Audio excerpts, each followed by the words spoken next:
I would like to do the honor by inviting Shri Sraddhalu Ranade ji, ladies and gentlemen, here on the stage. He's a scientist, he's a scholar, and he has been residing at Sri Aurobindo Ashram since he was 6 months old. And we are honored to have you here with us, sir. Please, with your huge round of applause, let's welcome Shri Sraddhalu Ranade ji. In most of the discourse on anti-aging, age regression or longevity and youthfulness, the trend today is to rely on the approach of modern science, which looks at us as a product of our biology. Our mind, our emotions are ripples, electrical signals, hormonal changes in our cellular biological working. This is the approach bottom up. It's extremely effective within its narrow scope. The yogic perspective and our subjective experience, all of us, is we are first mind which has a body. The deeper truth, though, which is not always immediately obvious but inevitably awakens within our life, is we are not even mind. We are soul, we are spirit, which has mind, which has emotions, which has body. And if this be the case, spirit is essentially more powerful than matter because matter is product of spirit. And a top-down approach, therefore, if properly exercised, can be far more effective than a bottom-up approach. But ideally, what we would want is a dual approach in which each complements the other. So this is the broad sense of perspective which I would like to share. When we look at this whole question, the theme which has brought us here of wanting to have eternal youth, immortality, effectively that's what we're talking about indirectly.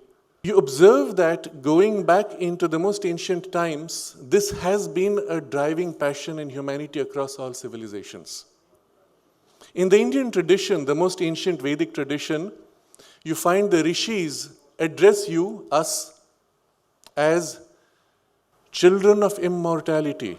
Shrinvantu vai amritasya putraha. Listen, hearken, O children of immortality. What is this immortality that they're speaking of which we are already children?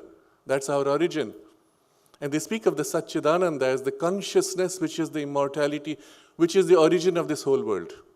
They find that immortality not only there, but then seek to realize it here in life. And this is the most ancient tradition that we are aware of.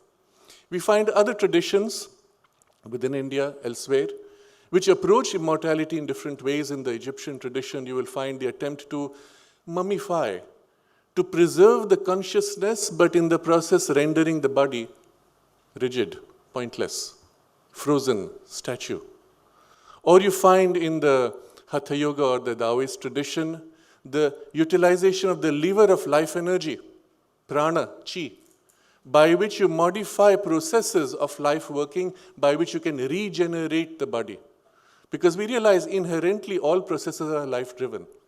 And life is capable of extending body as purely logically.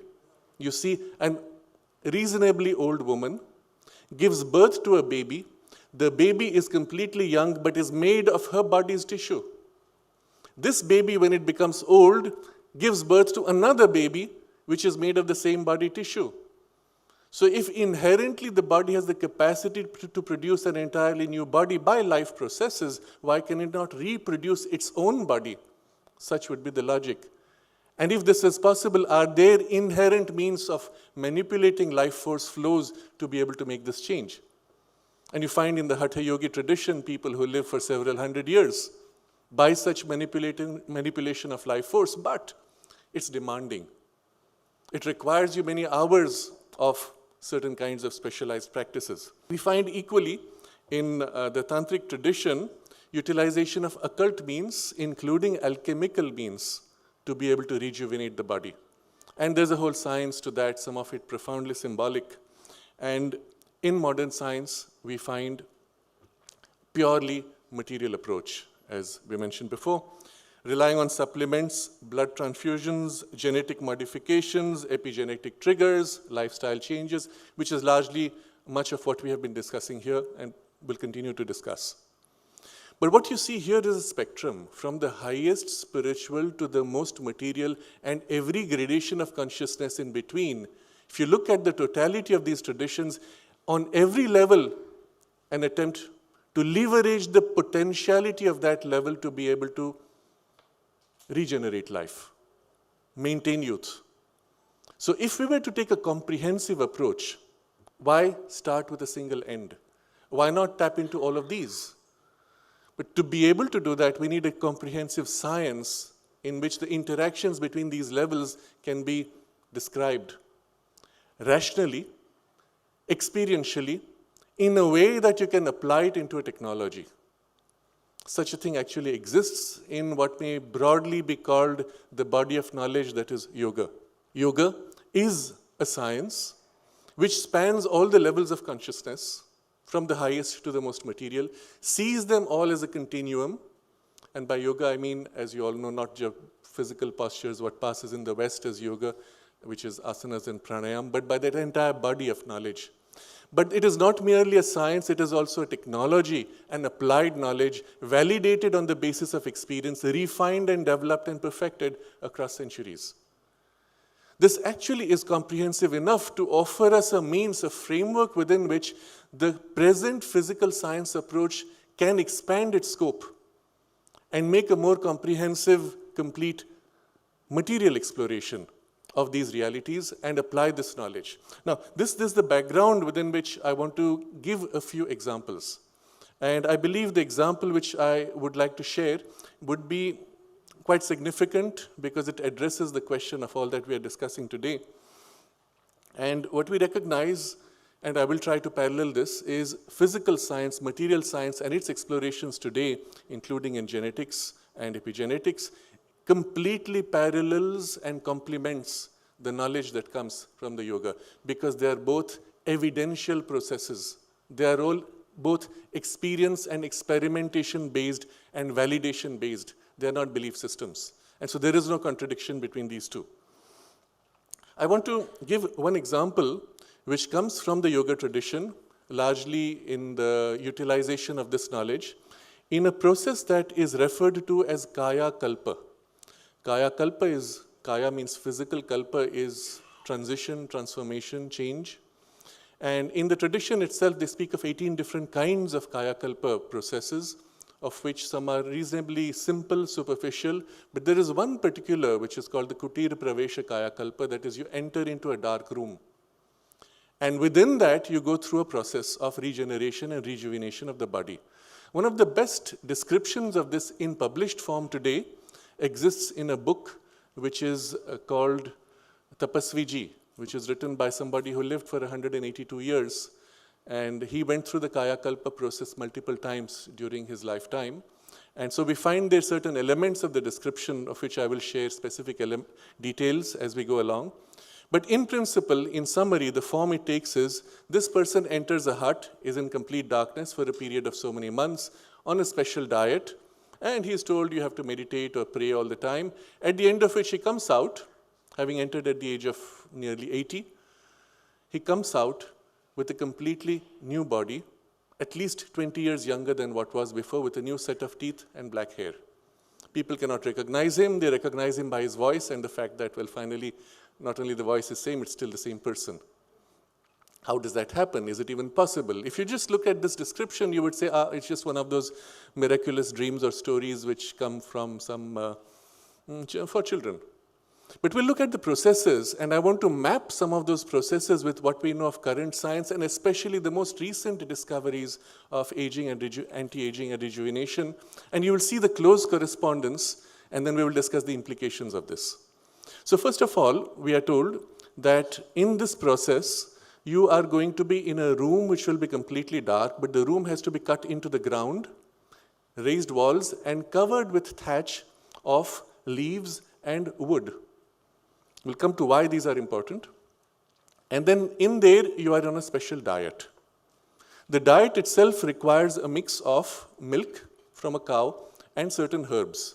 The milk must be from a cow which is of black skin, and the cow must be not grass-fed, grain-fed.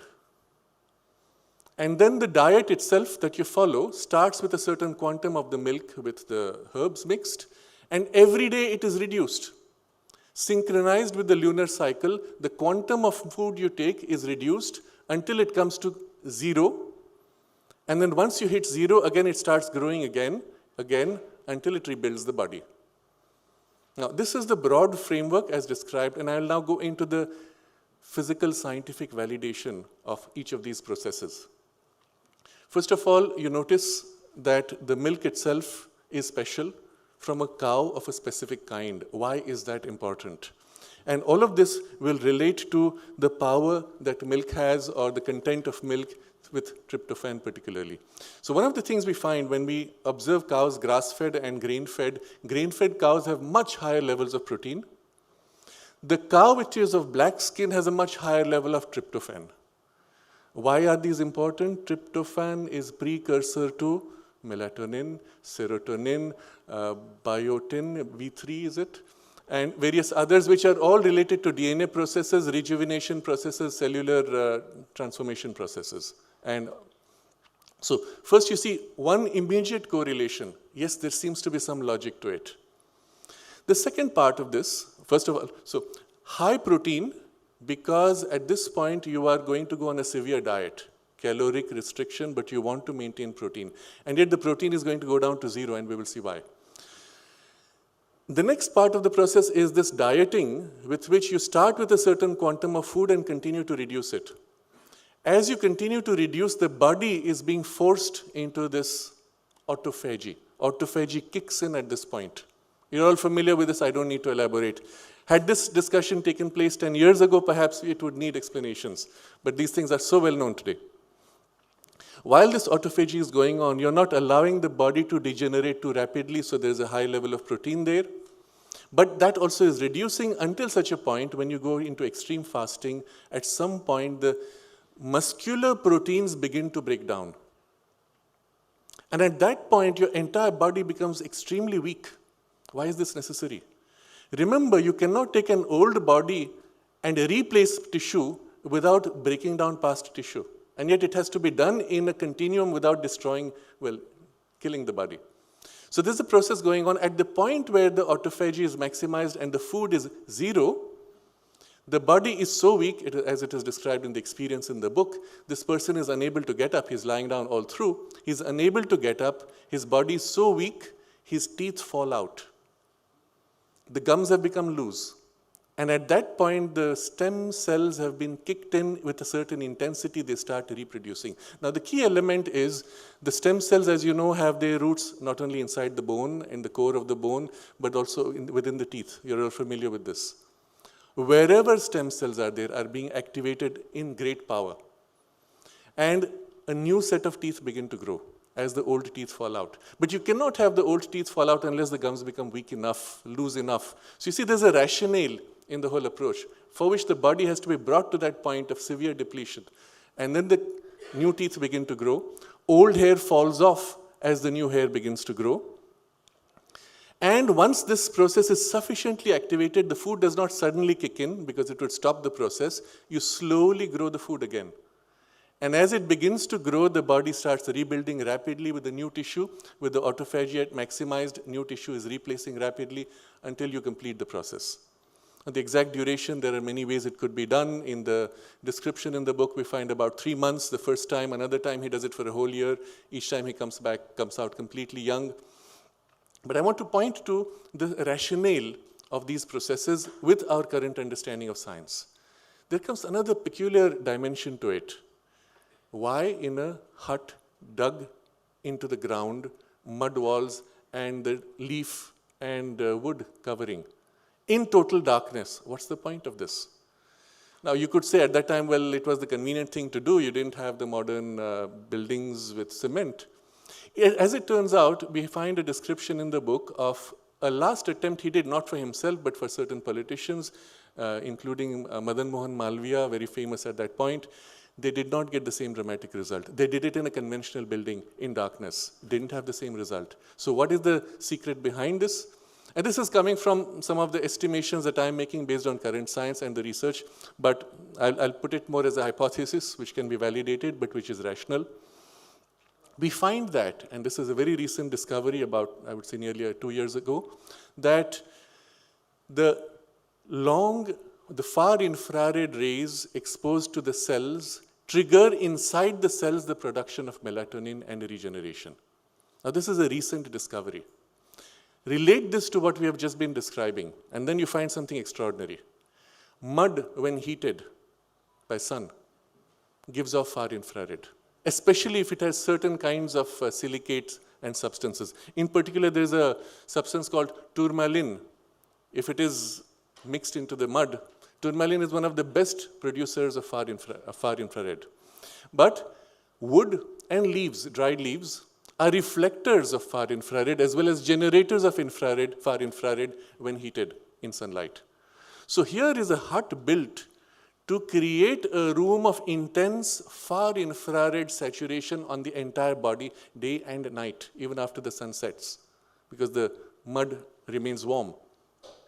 And that far infrared soaking into the body is triggering, it penetrates a few centimeters at least, triggers the production of melatonin inside the cells, which is, as you know, one of the most powerful antioxidants, which is also regenerating the cells at the same time. But that's not enough. There's something else. The darkness is required because otherwise the body itself, which would be producing melatonin and soaked in melatonin in the bloodstream, would begin to shut down melatonin production. So the rationale for the darkness combines now with the materials used and the far infrared experience. All of these fit perfectly with the current understanding of science of cellular rejuvenation. When you look back at this amazing description of a process which sounds so simple superficially seen, but which has a combination of such profound multi-dimension, multifaceted impact, you wonder, how did these people know that this would work? It's not something you could sit down and say, hey, let me try this, perhaps it will work. You would have tried many other things which would be far more rational to try out first. Where did they get this knowledge? More importantly, one critical factor is involved here. Remember, you are going to be for 3 months in this dark room, which is not going to be the size of this hall. You need to have the walls close enough for far infrared penetration.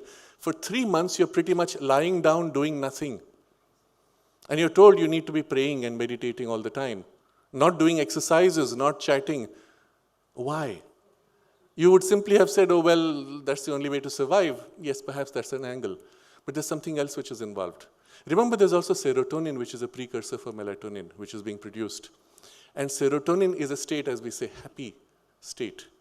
If you are in a state of tension, if you are stressed, if you are troubled, all your biology is going to shut down the very processes which are being used to regenerate the body. You need to be in a state of calm, peace, and joy. And therefore, the state of prayerfulness and meditation required. Not everyone can do that.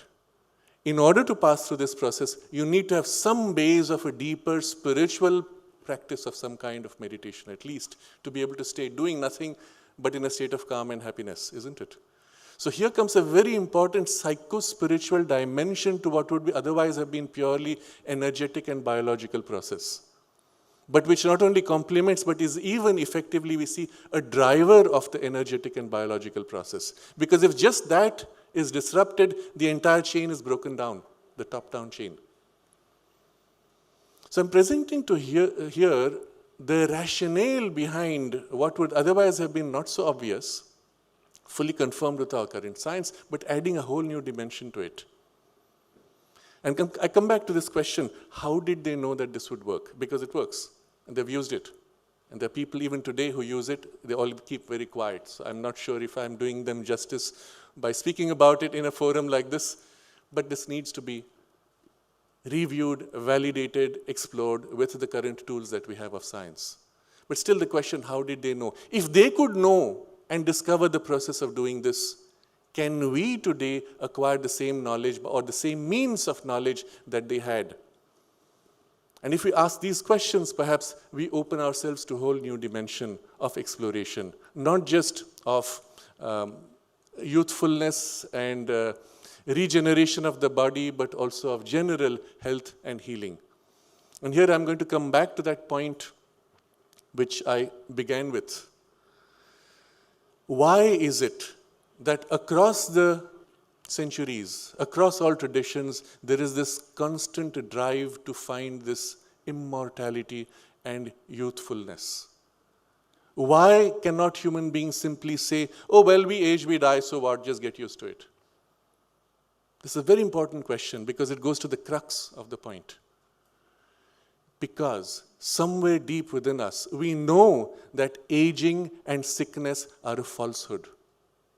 We know that we are inherently, essentially, spirit, immortal, ever young. And because we know that, therefore, this contrast with the falsehood of external reality provokes us to question and say, but it should not be like this. I should be healthy. I should be young. I should be forever. Because I am deep within. Except I'm not conscious of that on the surface.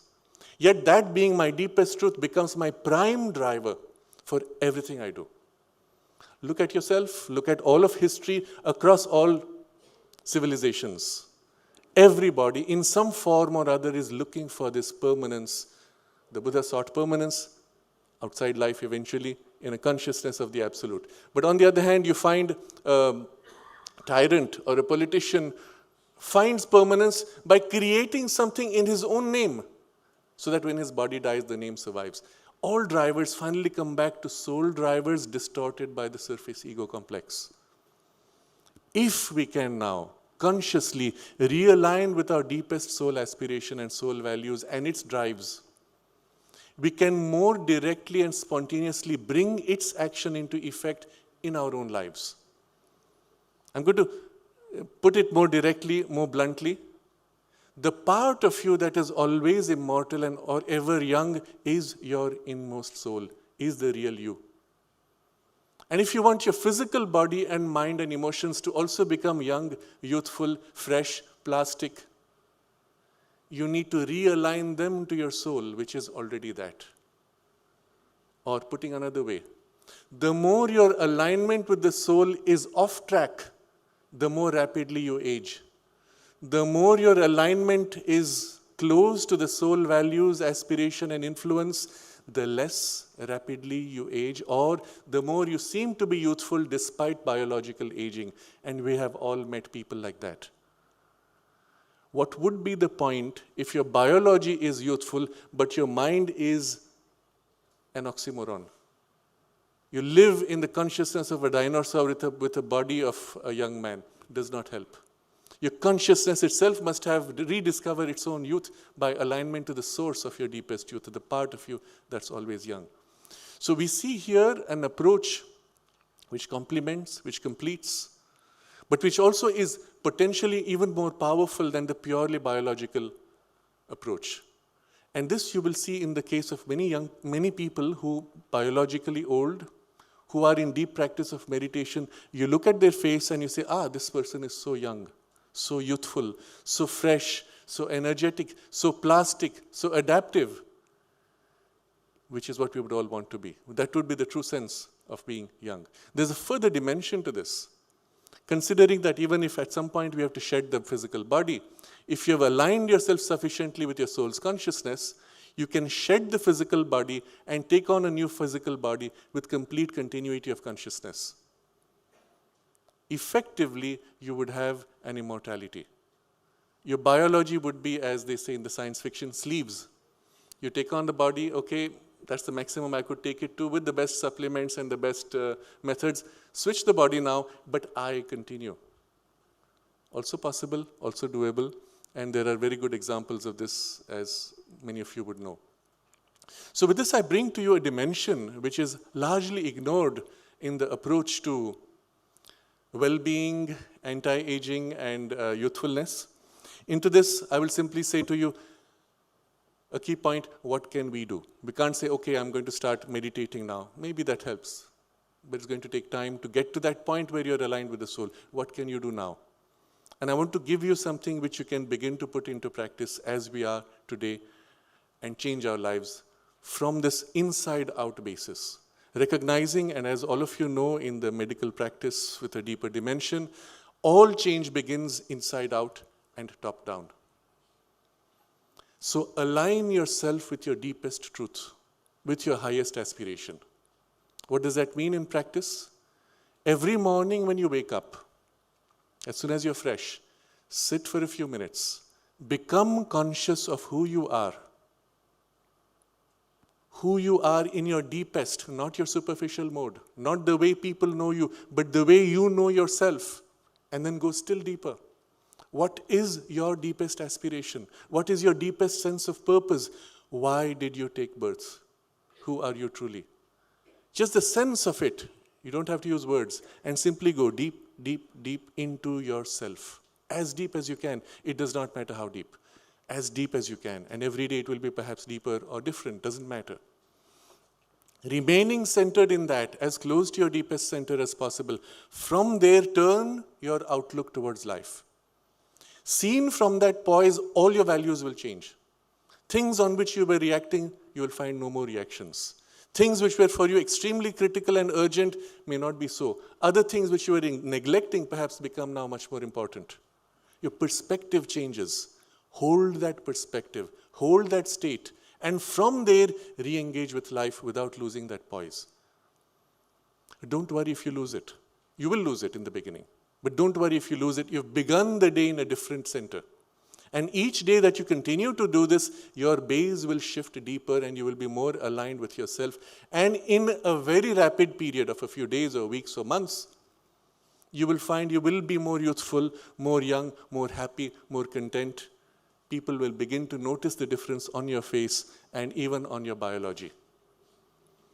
We had the example yesterday, we were speaking with Pierre, and he was speaking of how he measures his biology age. Then he goes for 4 months into nature, lives a life which is completely different, almost like a monastic. Comes back after those 4 months and his biology has already measurably regressed in age by some 10 years. In 4 months. What did he do? Yes, of course you can look at the biological triggers, epigenetic triggers. But the consciousness change is the most powerful change. Begin to do this, all the external stresses of your life will dissolve. You will begin to live from deeper and higher values. The second thing, which is extremely important, and this comes from the science of yoga. There is an innate faith deep within us. The word in Sanskrit is Shraddha. It's not belief, it's faith. Faith inherently is something you already know because you already are. You see, the belief is when somebody tells you, oh, by the way, science tells you that your thoughts are just ripples in the brain, you don't actually exist, you're here by chance. Ah, yes, I believe that. I write that to pass an exam and get my certification as a doctor. Right? We've all done that. What do you know? I know that I am. I know that I'm not here by chance. There is something to be done, some purpose for which I exist. That is the innate faith. So distinguish between beliefs which are fake, which are a paint on the surface, which can be washed off, from a deep innate faith. But the deepest faith of the soul is of immortality and eternal youthfulness. But there are also intermediate, distorted faiths which have been imposed upon us. For example, the faith that you cannot get well unless you eat this medicine. And the doctor hammers this faith into you. It's a false faith. It's an error. But they hammer it into you to the point that the moment you take the medicine in your hand, before you eat it, you already begin to feel well. You've seen this in yourself. You've seen this in others. Understand how this works. Use it powerfully. The present science dismisses the power of faith by saying it's the placebo effect or the nocebo effect, and you must chop it out. No, use it powerfully. And this is the yogic knowledge. Sri Krishna says in the Bhagavad Gita, that which is your innate faith is what you become. And so, if you realign yourself with the innate faith of your deepest soul, that you are young, that you are forever, you can achieve anything, realize anything, know anything, fulfill anything, manifest anything that you truly choose to do from within. Not some superficial desire. To know that, to become aware of that, and then to let that activate within you will completely change your working. If your body has the faith that it needs medicine to be cured, you will need the medicine. If the body now is infused with the faith that it has within itself the capacity to regenerate and heal itself, That faith activated, you'll find your body developing resilience and independence from external supports. Build that faith deeply in the mind and in the body, but it will be infused from top down and inside out. These are things we can do right now. And the result you will know within days, within weeks, and certain things in a few months, and that is very rapid. You can recast entirely your entire personality, even heal illnesses rapidly. I'll give one last example of this. This is medically recorded evidence. You know, there are people who have multiple personalities. In the yogic tradition, we will say it's a possession where one person flips, another person comes in, etc. But what is seen interestingly, in the same biology, when one personality kicks in, he has diabetes. With all the side effects of diabetes, the personality flips, another personality comes, he is free of diabetes, the fellow can eat all the sugar he wants with no reaction. For days. Flip back to the other personality, you have all the symptoms of diabetes. This completely overthrows all current understanding of what diabetes works or what illness actually is. It means if you flip at a certain deeper level, the energetic mold of habit of your consciousness, you can instantly replace a disease or create a disease. In other words, disease is nothing but habit of your energy, habit of your body in a certain fixed mold, which can be reconfigured just as simply as flipping, if you have the capacity to do that. That knowledge, that capacity, that technology, and the science with which you understand this and can put this into real-life application is what we call the knowledge of yoga. Thank you. Namaste.